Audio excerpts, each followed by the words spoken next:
Okay, I feel like sparking up a little interesting conversation. Let me know what you guys think and if you agree with me. So, okay, obviously the world is easiest for cis men in so many ways, and I feel like I especially notice it when it comes to health. Trans women, trans men, even AFAB people, like their bodies are just so under-researched in comparison to cis men. It's actually insane. So like 4 or 5 years ago, all these symptoms started popping up and my brain started working differently and I was so confused, and I went to a therapist and I was diagnosed with borderline personality disorder, which to me was really interesting because I've always been a very hyper-independent person, very avoidant, and very much so someone that's too in control of my emotions. I had never dealt with like anger or impulsivity that I couldn't regulate ever in my whole life. And I was like, what's happening? Because my whole life, I have dealt with like feeling like a robot sometimes. Then I noticed a really crucial piece of information, which is that these emotions and feelings only started when I got my period back after my eating disorder, like when I gained weight.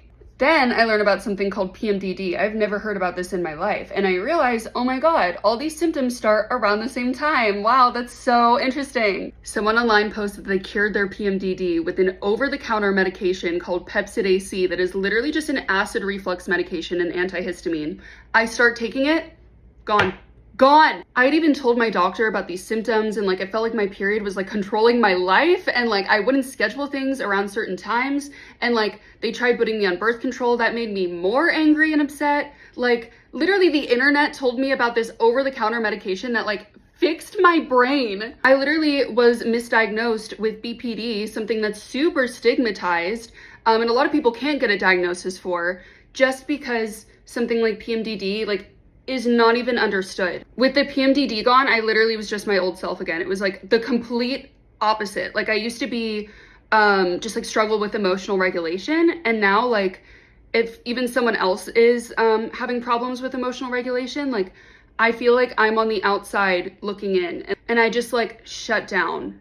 I don't know how to describe it. Like it's a very like I shut down. I don't have that anger or that impulsivity. It's something I need to work on for sure, 100%. I just thought this would be really interesting to talk about because I talk a lot about mental health and things like that, and I feel like something like PMDD like isn't brought up, and you could have like a false diagnosis without realizing that it's actually PMDD. So I don't know, I just wanted to educate a little, but also open up the conversation. Let me know what you think.